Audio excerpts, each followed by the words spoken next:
Linguistics.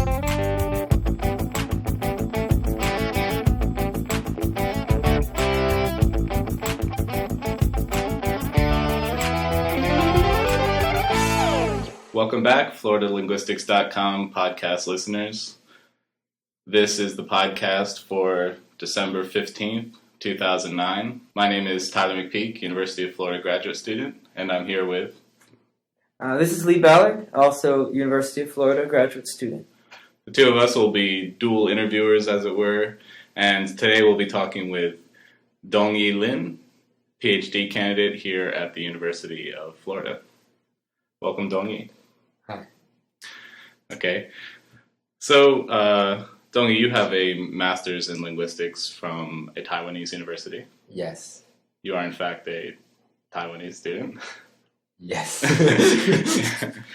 Could you say something about the contrast of studying linguistics in Taiwan or Greater Asia, if you're aware of that, and how that contrasts to your experience here at the University of Florida? Well, I think although linguistics is a young field of research, there are already many approaches to linguistics, and what's interesting to me is that the approach that the school where I got my MA degree is very different from now what I'm learning now. So basically, I also learned, I've already learned, studied phonology, syntax, and morphology, but it seems that there are many more approaches that I didn't know. So I decided to come to the States and choose a university where I could learn more.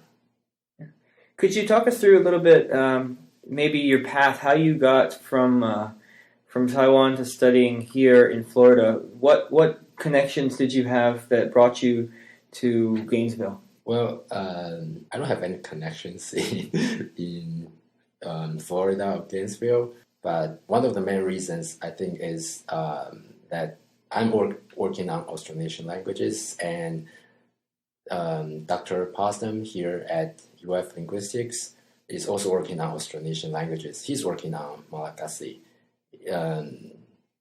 He has never worked on Austronesian languages in Taiwan, but in general, those Austronesian languages share some typological similarities and differences. So, and I think it would be helpful if I can have an instructor who knows Austronesian languages that are not totally similar, the same as those Austronesian languages in Taiwan. Maybe he would have some different viewpoints about my analysis or my work. Yeah. And did you meet him for the first time in Gainesville, reading his publications and then coming in contact by email? Or did he come present somewhere and you met him in person? No, I contacted him by email after I got admission. Okay. So you're a syntactician, essentially. Yes. And the particular Austronesian language that I understand you're specializing in is Kavalan. Yes. Could you tell us something about Kavalan generally? It is spoken in eastern Taiwan in a village, actually in two villages. One is Xinshe and the other is Zhangyuan. And I do my fieldwork on Xinshe Kavalan, although there are not many dialectal differences. Most of the dialectal differences are about phonology.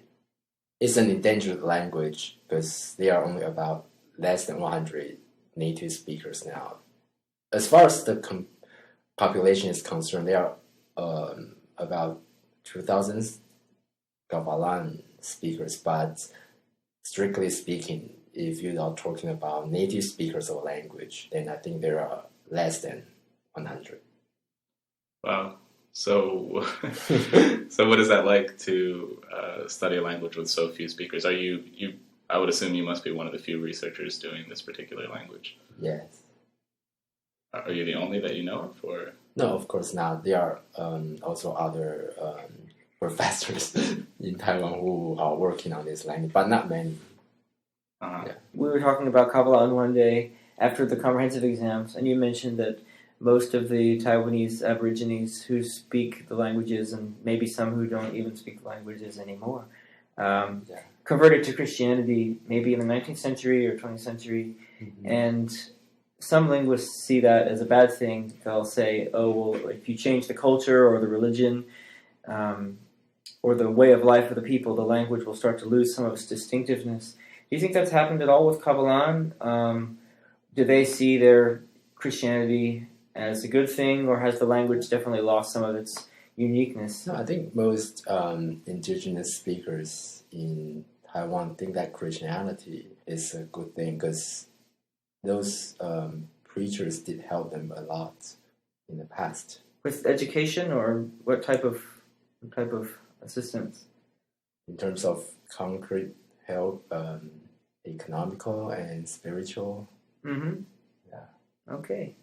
I wanted to ask about the. So does Kavalan have an orthography? Does it follow with No, Chinese? it doesn't have orthography, but we use Roman letters to transcribe the sounds. Roman letters and not IPA, or both? No, we use Roman letters, not IPA, because while doing field work, it's easier to use Roman letters because there are too many special symbols in IPA. What about some of the other lesser spoken Austronesian languages? Do they follow that trend? I think there are about 15 or 16 Austronesian languages in Taiwan, and I believe half of them are going to be extinct soon. So I know from talking to you in the past that a lot of scholars have been postulating that Taiwan is the linguistic homeland of Austronesian languages. Yeah. Could you say something on these, or what is the evidence for that? Linguistically speaking, the Austronesian languages in Taiwan, or Formosan languages, that's what we call them, they show much diversity, more diversity than all the other Austronesian languages in outside Taiwan.